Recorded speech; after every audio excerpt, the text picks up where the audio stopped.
nesse momento, traz uma certa normalidade para a nossa atividade, o que a gente está acostumado a fazer, né? Discutir, debater. Então, muito bom ter esse espaço, muito bom ver o interesse, muito bom poder compartilhar esse texto que acabou de sair com tanta gente, né? E agradecer ao Daniel também por esse esforço, né, de se adequar a esse novo contexto, né? A gente vive um momento que a universidade tem sido atacada de maneira muito firme, e a universidade é feita de um tripé, né, que é ensino, educação e pesquisa. Então, se esse ensino presencial está parado, a gente tem a pesquisa aí se movimentando e tem essa atividade online como um grande esforço de extensão da universidade, um grande esforço de extensão dessa reflexão. Então, eu queria agradecer o Daniel e elogiar também por esse esforço, né, que ele está fazendo para manter essa troca de ideias e manter a universidade funcionando e firme a despeito de todos os ataques, né? Agradecer ao Daniel pelos elogios do texto. Ele já fez um apanhado um pouco do que eu queria fazer. Então, eu vou tentar responder a pergunta do Daniel sobre as motivações do texto, dando um quadro geral, né, da proposta. Esse texto, eu acho que é fruto da angústia e das questões que têm mobilizado todos nós, né? Num passado mais recente, pensando numa perspectiva da década de 80, 90, pensando essa terceira república ou nova república, né? Pensando os limites dela e as possibilidades. E tentando entender, de alguma forma, como se deu essa ascensão autoritária, como se deu essa ascensão neofascista de maneira tão rápida, tão dura, tão constrangedora, se a gente pensar esse pacto de 88. Então, essa angústia. E essa angústia me vem não só como indivíduo, mas, obviamente, como professor, né? Então, eu acho que, de alguma forma, essa angústia eu presenciei em sala de aula, eu presenciei em conversas de dentro e fora de sala de aula. Então, acho que, como a gente está falando de ensino, eu acho que é bom destacar que essa reflexão ela se deve a uma série de conversas e uma aprendizagem que se deu em sala de aula, né? Porque a gente estava discutindo o conceito de democracia como um conceito de movimento, né? O conceito de democracia envolvendo uma série de expectativas de ampliação de horizontes e direitos, e essa... Opa! E essa...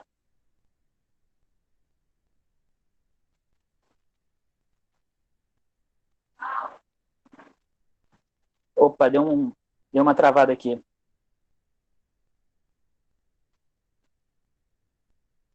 Desculpa, gente, eu dei uma travada aqui.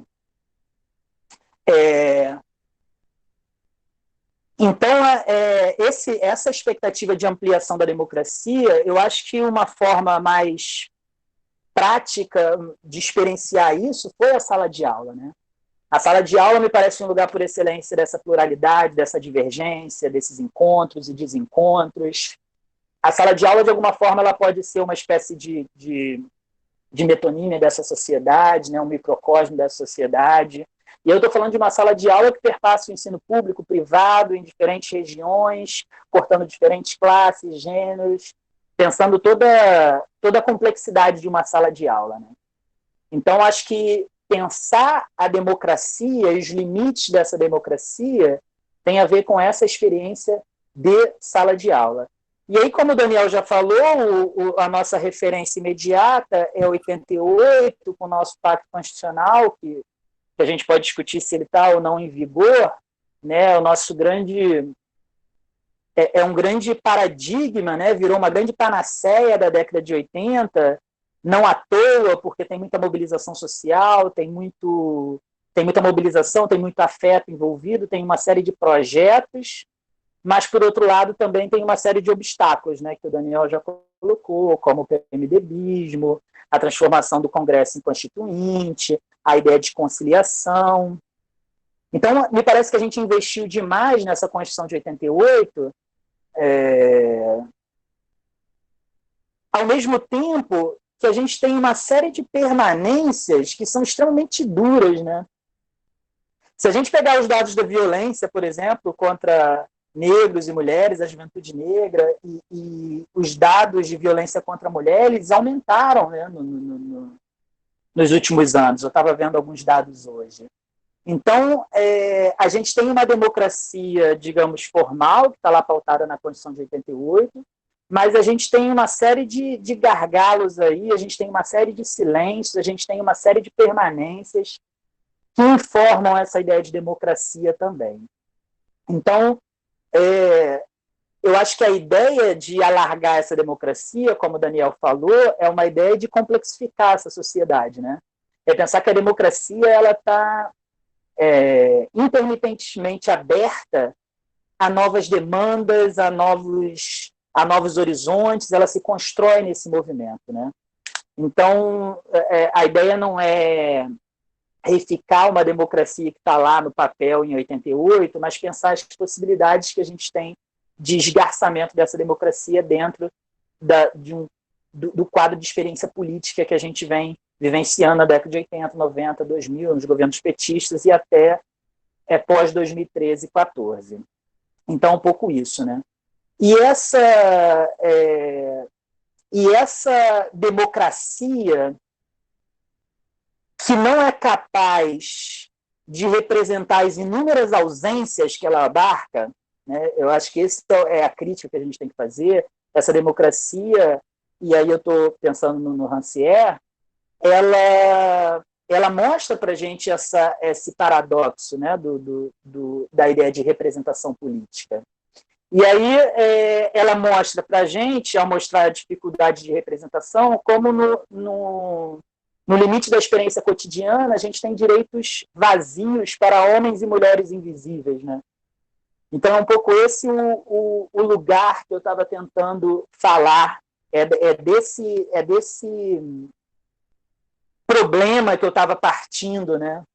E pensar como a gente poderia tornar essa democracia, digamos, mais agonística, mais intensa, como a gente poderia deixar de adjetivar essa democracia e pensar nela no sentido mais capaz de se metamorfosear, né? Eu acho que era um pouco essa a ideia.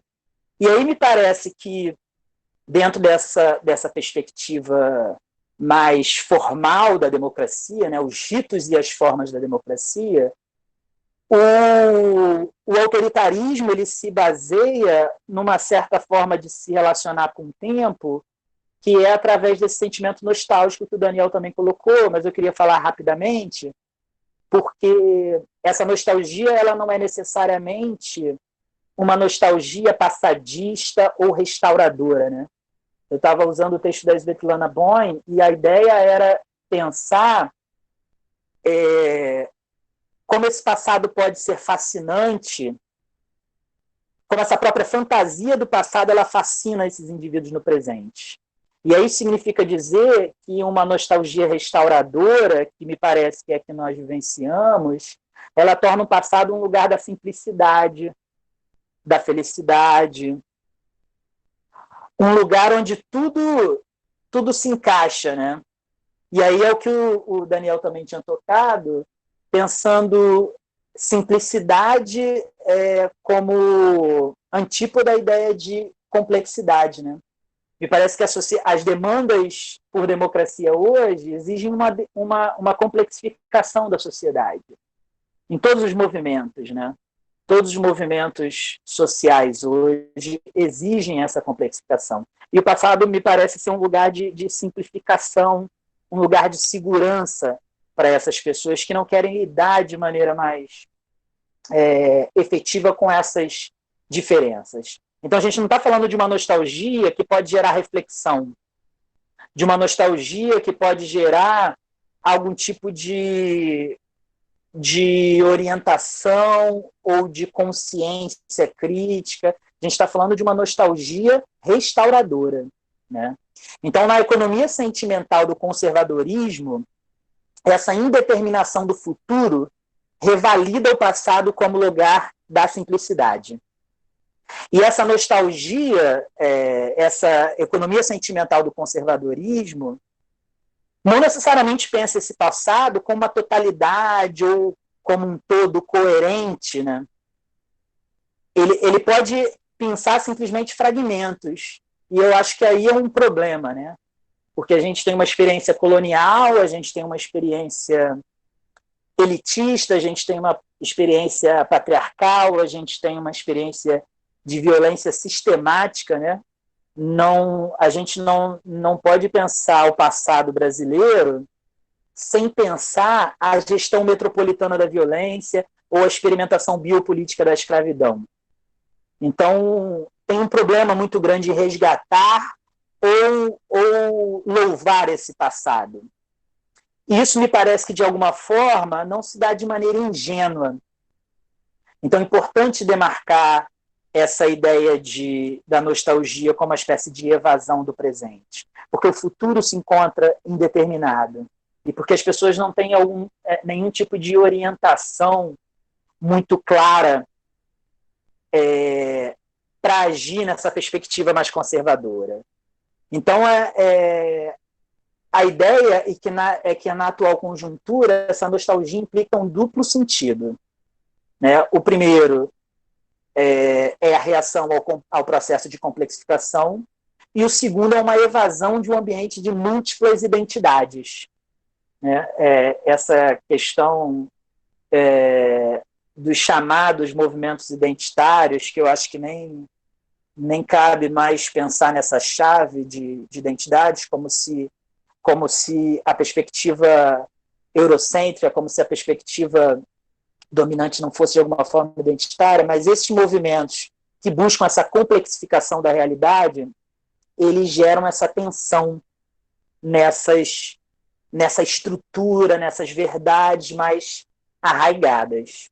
Então, o esforço era pensar um pouco isso e pensar que os limites dessa democracia atualmente e essa mobilização específica de fragmentos do passado, ela me parece gerar uma ética paroquial, né, o que eu chamo lá no texto de uma ética paroquial, muito voltada para os seus, né? A gente parece ter um movimento de esvaziamento do espaço público. A gente não discute política, a gente discute a técnica na gestão do público. Então, existe não só uma experiência de tempo que nos coloca uma barreira para vivenciar e transformar esse espaço público num lugar de democracia agonística, mas ele também implica na ideia de que a rotinização da democracia é um estorvo para as medidas necessárias, por exemplo, para a segurança pública, né? E aí a dificuldade da gente falar de direitos humanos, a dificuldade da gente pensar naqueles marcos, não só da década de 80, mas nos marcos pós-Segunda Guerra. Porque dentro dessa economia narrativa conservadora, a rotinização da democracia significa omissão, significa ineficiência para lidar com as grandes questões, não só de segurança pública, mas as grandes questões da sociedade contemporânea. Então, acho que é um pouco esse o movimento, né? Como a gente tem essa exclusão e essa violência hoje consentida por grande parte da população, né? Então, é assim que eu li um pouco a crise, foi assim que eu consegui conferir algum tipo de sentido para essa experiência de crise, né? Eu não sou um especialista na década de 80, 90 e tal, mas era um esforço de compreender essa conjuntura e compreender certos afetos que mobilizam esse cidadão de bem. E é um esforço de dialogar com os meus alunos de ontem, hoje e amanhã. Então, o texto é dedicado aos meus alunos por conta desse diálogo, desse interesse constante, dessa tensão, desse choque das diferenças que a sala de aula proporciona, né? Então, acho que é um pouco... Esse foi um pouco o esforço. Eu acho que eu não vou estender mais, eu acho que a gente pode abrir para a gente conversar mais, para ver como as pessoas leram, qual é o interesse no texto, o que a gente poderia colocar aqui como questão para tornar a aula mais dinâmica, já que o Daniel já fez um apanhado aí do texto. O que você acha, Daniel? Eu acho uma ótima, Henrique. Eu acho uma ótima. Aqui eu tenho algumas perguntas que a Marina separou para a gente, né? Cairo Barbosa, seja bem-vindo. Professor Cairo Barbosa. Eu achei que a tua exposição agora, né, cara, ela foi muito elucidativa mesmo, né? Eu acho que fiquei com vontade de te perguntar um pouco mais sobre esse contexto específico do coronavírus, né, ou da crise, né, nos últimos 3 meses, né? Como é que é o funcionamento dessa relação entre nostalgia e expectativa? Expectativa de passada, né? Uma coisa meio, né? E como é que você pensa essa relação entre nostalgia e expectativa de passado no interior da crise dos últimos 3 meses, né? Difícil, né, Daniel? Porque a pandemia... o pouco que eu tenho lido assim, sobre... tem muita gente escrevendo coisas interessantes sobre a pandemia, sobre as possibilidades do pós-pandemia e tal. Mas eu particularmente, eu tenho uma visão um pouco pessimista assim, de qualquer rearticulação de futuro, de afetos ou de fortalecimento da democracia, dos valores democráticos no pós-pandemia. Assim. Porque, primeiro, que a pandemia é vivenciada de maneira extremamente diferente, assim, ela é vivenciada de maneira diferente se a gente pensar a própria polarização da sociedade brasileira, né? Então a gente está falando de pandemia aqui, mas para algumas pessoas ela nunca existiu, né, a pandemia. A gente tem que lidar com o negacionismo, a gente tem que lidar com a ineficiência do governo de orientar a população e permitir que a população, principalmente a população nos trabalhos mais precários, pudessem se proteger nessa pandemia, e investiu em outro tipo de relação, né? Então a gente está o tempo todo tentando reafirmar ou mostrar ou, ou, ou afirmar a existência da pandemia. Então isso é muito, muito complicado. No Brasil a gente tem a gente está abrindo uma quarentena, né, que nunca ocorreu, né?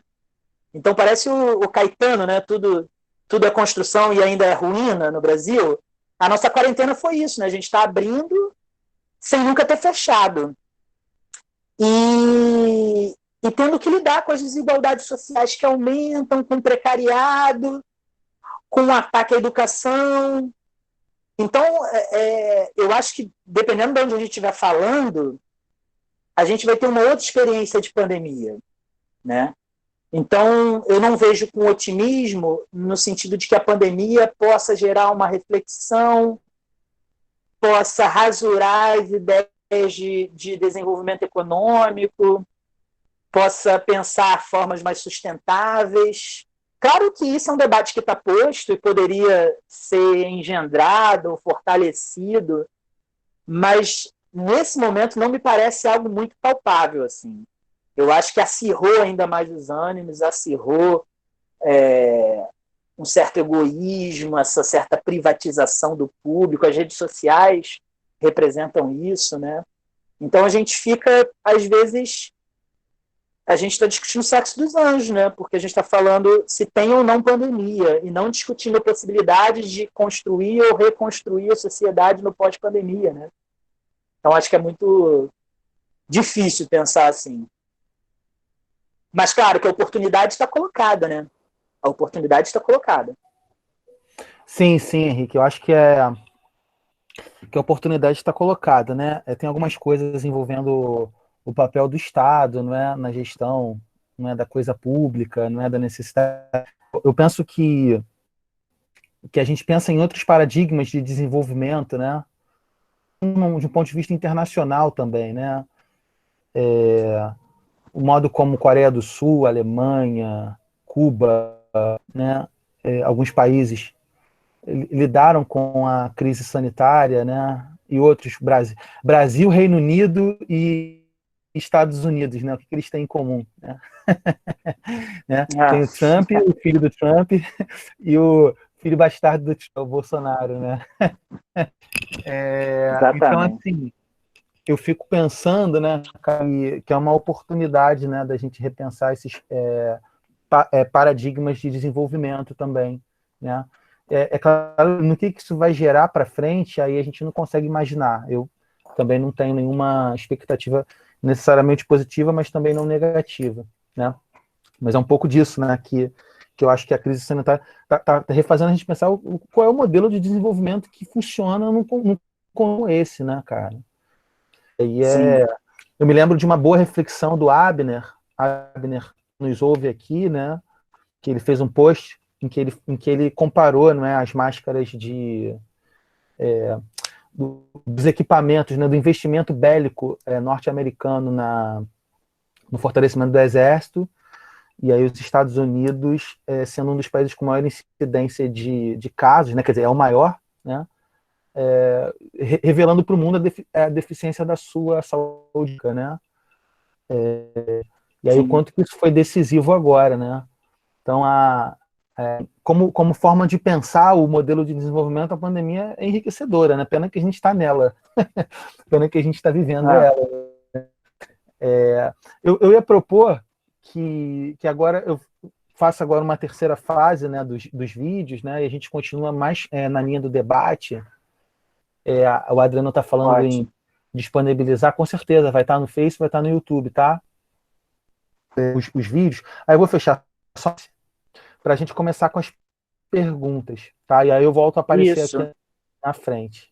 Mas obrigado, Henrique, obrigado mesmo. Fantástica a tua apresentação. A gente continua conversando. Beleza.